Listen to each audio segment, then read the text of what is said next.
मित्रों नमस्कार। आज एक कहानी से शुरुआत करते हैं और ये कहानी तब की है जब कलयुग आने ही वाला था।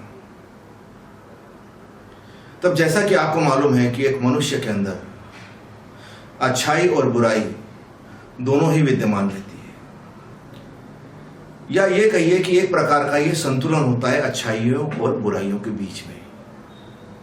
जो इसको संतुलित कर लेता है उसी को हम योगी कहते हैं। तो ये कहानी कहती है कि बस कलयुग आने वाला था और इधर देवताओं में की एक सभा बैठी इस मामले में कि जो कलयुग का मानव होगा उसको कैसे अब इस बार बनाना है।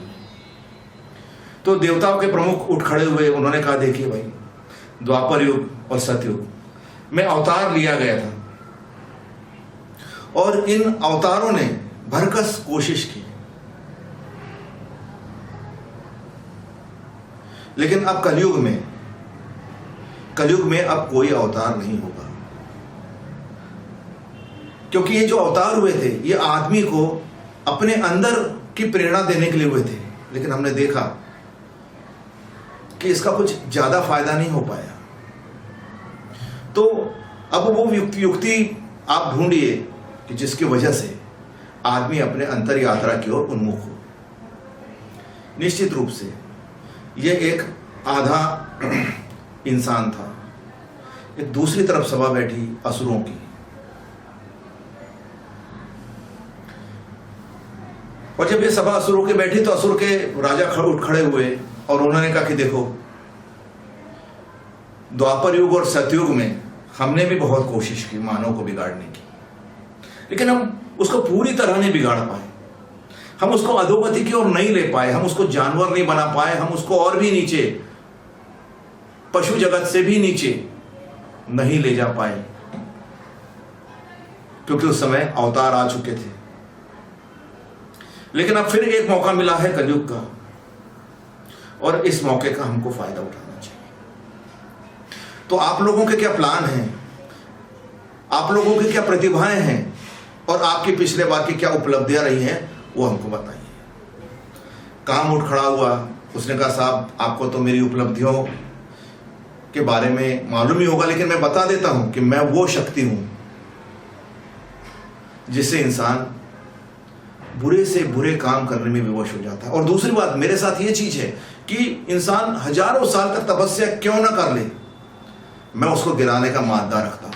आप देख चुके हो, पिछले आप इतिहास देख चुके हो कि कितने ऋषि मुनियों को मैंने अंतिम समय में भ्रष्ट किया।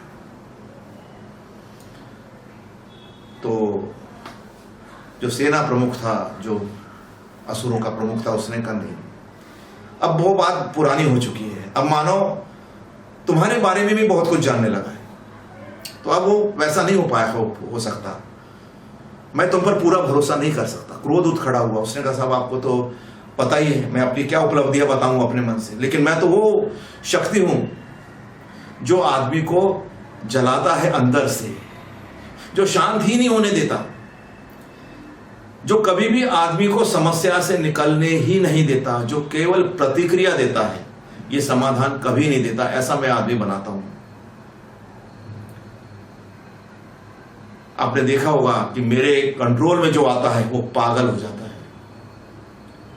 लोभ उठ खड़ा हुआ उसके बाद, उसने कहा साहब देखिए, मैं तो वो ताकत हूं जो भाइयों को भाइयों में बांट दूं, मैं वो ताकत हूं जिसमें इंसान केवल अपने लिए जीता है, केवल अपने लिए, अपने स्वार्थ के लिए, जमा करने के लिए, बाकी उसको कुछ नहीं दिखता। काम क्रोध लोभ तो थोड़ी हिंसा कर भी लेते हैं, मैं तो हिंसा भी नहीं करवाता, मैं तो सिर्फ उसके अंदर बैठा रहता हूं बस।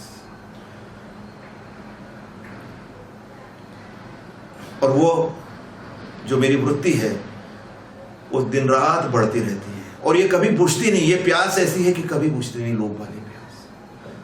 आदमी तड़प के मर जाता है, वो कहां ईश्वर की तरफ देखेगा अगर मेरे फंदे में आ गया तो। मुंह उठ खड़ा हुआ, उसने कहा महाराज मेरी उपलब्धियों के बारे में मैं एक ही बताऊंगा कि जो पिछले अवतार हुए हैं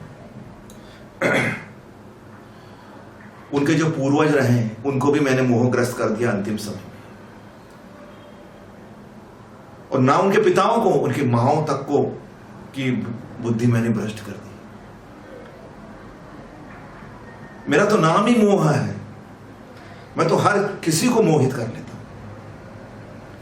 फिर मद और मत्सर आए, उन्होंने बताया कि साहब इन सब लोगों के साथ में काम, क्रोध, लोभ, मोह के साथ में हम मिलकर काम करते हैं। जब भी ये उत्पन्न होते हैं हम इनके बाजू में, इनके पीछे खड़े रहते हैं। इनका वार चूका, हमारा नहीं चूकता। लेकिन फिर भी जो प्रमुख था उसको विश्वास नहीं हुआ। उसने कहा नहीं, बहुत हार चुके हैं और तुम्हारे बारे में इतनी सारी किताबें लिखी जा चुकी हैं, इतने सारे अनुभव योगी लोग दे चुके हैं कि अब मुझको नहीं लगता कि तुम लोग ज्यादा फायदेमंद हो। मुझे अल्टीमेट चाहिए, क्योंकि कलयुग का समय बहुत कम है। सतयुग में हमें बहुत लंबा समय मिला था, द्वापर युग में हमें बहुत लंबा समय मिला था। अब हमारे पास समय नहीं है। एक यंग जनरेशन का असुर खड़ा हुआ, उसने कहा साहब मैं आपको उपाय बताता हूं, लेकिन नाराज मत होना, सुन लेना। सबने कहा चलो तुम्हारी भी सुन लेते हैं। तो उसने कहा साहब मैं तो वहां जाऊंगा और ईश्वर के बारे में बात करूंगा। मैं वहां जाऊंगा, मैं महात्माओं के बारे में, योगियों के बारे में, सन्यासियों के बारे में, साधुओं के बारे में बात करूंगा। मैं बोलूंगा देखो ईश्वर को पाने का रास्ता है और उसको प्राप्त करना ही चाहिए। बिना उसको प्राप्त किए कोई जिंदगी किसी काम की नहीं है। सारे असुर उठ खड़े हुए। उसने कहा क्या बात कर रहे हो तुम, तुम्हारी बुद्धि अभी से भ्रष्ट हो गई। अरे हमें विपरीत जाना है। तो उसने कहा साहब महोदय मैं वही काम करने वाला हूं, आप जरा ध्यान से सुनिए। लेकिन जब मैं इसको मोहित करूंगा, मैं उनको बताऊंगा कि तुम ग्रंथ पढ़ो, उपनिषद पढ़ो, गीता पढ़ो, या जो भी बड़ी बड़ी किताबें तुम्हें लगती है पुराणों की, वो बिल्कुल पढ़ना, उनका अध्ययन करना, उसमें डॉक्टरेट करना, उसमें परीक्षा देना और उसमें सफल होना, अच्छे अच्छे स्कोर लाना, अच्छे अच्छे ग्रेड करना, लोगों को बताना। लेकिन एक बात याद रखना, ये बड़ी नाजुक बात है, इसको कल करना, इसको तुरंत करने मत लग जाना। एक सुविधाजनक वातावरण तैयार कर लेना, मुहूर्त देख लेना, तब इसको शुरू करना। एकदम अभी से ही शुरू करोगे तो भगवान नाराज हो जाएंगे। इसलिए इसको कर्म कांड से तैयार कर लेना, इसको पवित्र करना। तो इसको टालना, बाकी किसी बात को मत टालना, ना पैसा कमाते वक्त टालना, ना हिंसा करते वक्त टालना, ना अपराध करते वक्त मुहूर्त का पालन करना, किसी भी चीज का मुहूर्त पालन मत करना। लेकिन जहां भगवान का नाम आए वहां पहला चीज उठाना, भैया मुहूर्त देखना है, कोई एक अच्छा सा मुहूर्त, कोई एक अच्छा सा मुहूर्त बताओ, वहां से हम शुरुआत करेंगे। मैं पहली बात उनको ये बताऊंगा कि आज तो कदापि मत करना, ये कल से शुरुआत करना, इसकी कल से, आने वाले कल से। और महाराज आपको मालूम है कल कभी नहीं आता, वो उसके ऊपर उन्मुख हो ही नहीं जाएंगे। वो पूरे अपने धर्म ग्रंथों पे, धर्म की कहानियों पे, उपदेशों पे, कविताओं पे, काव्यों पे, उसी पे वो बह जाएंगे, उनको कोई जरूरत नहीं रहेगी। और बाकी तो ये मेरे साथी इतने रहेंगे। और मैंने उनको दूसरी चीज बताएगा, देखो इस तरह से मत जाना भगवान के पास में, इस तरह से पूजा नहीं होती। बड़े ढंग से, जिस ढंग से तुम रहते हो, राजेशाही ढंग से काम करना, क्योंकि कलयुग है। संपत्ति सबके पास होगी, सुविधा सबके पास होंगे, साधन सबके पास होंगे, ऐसे ऐसे साधन होंगे जो पहले केवल भगवानों के पास में थे। ये इस बार कलयुग में तुम्हें दिया गई चीज है कि तुम्हें साधन बहुत मिलेंगे। तुम जमीन पर यात्रा तो करोगे ही करोगे, तुम समुद्र के नीचे भी यात्रा करोगे, और आसमान में भी यात्रा करोगे, और अंतरिक्ष में भी जाओगे, और क्या होना। लेकिन इस बात को भूलना नहीं कि कंफर्ट लेवल पूरा होना चाहिए, सुविधा नहीं छोड़ना है। तो महाराज, लेकिन उसको बोलने के पहले एक प्रमुख खड़ा हुआ, बोले इससे क्या होगा? बोले इससे ये होगा कि जो मंदिर है वो पूजा का स्थान नहीं रह जाएंगे, वो पिकनिक स्पॉट हो जाएंगे। जो तपस्थली थी वो व्यापार हो जाएगा।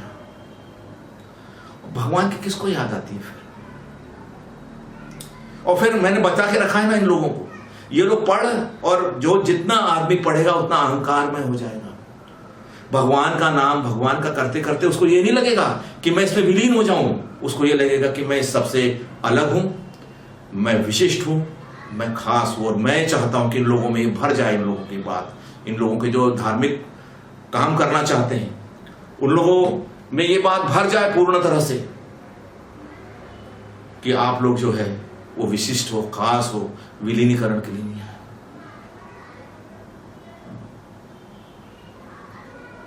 देवता खुश हो गया, वो जो उनका जो प्रमुख देव था जो असुरों का, वो खुश हो गया। उसने कहा ये बात बनी है, इससे तो तुम निश्चित रूप से सफल हो जाओगे। लेकिन इस तरफ ये खबर उड़ती हुई देवता तक पहुंच गई।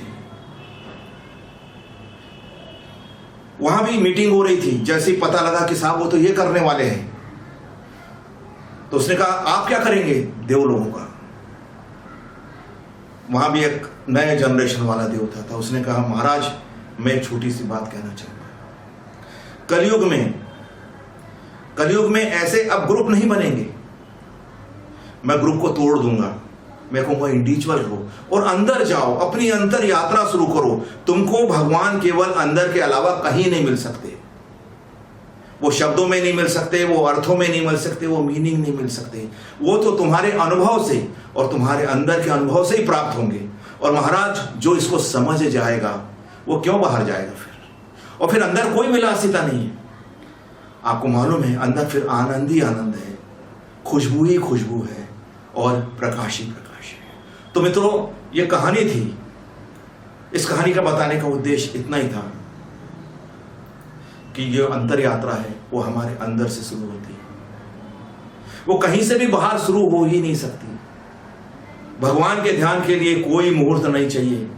ओम तस्य निशिचिंतनम उपनिषद का पहला सूत्र है साहब। ये सूत्र कहता है कि हमेशा उसको याद रखो। और आज आप देख रहे हैं यही चीज आपको ज्यादा फायदा पहुंचाएगी। तो आध्यात्मिक क्षेत्र के में, स्पिरिट क्षेत्र में जो भी लोग होंगे, विनम्र मेरी उनसे प्रार्थना है कि ज्यादा से ज्यादा लोगों को अंतर्मुख करने का हम लोग प्रयास करें। आज इतना ही। नमस्कार और आपको सुनने के लिए बहुत बहुत धन्यवाद।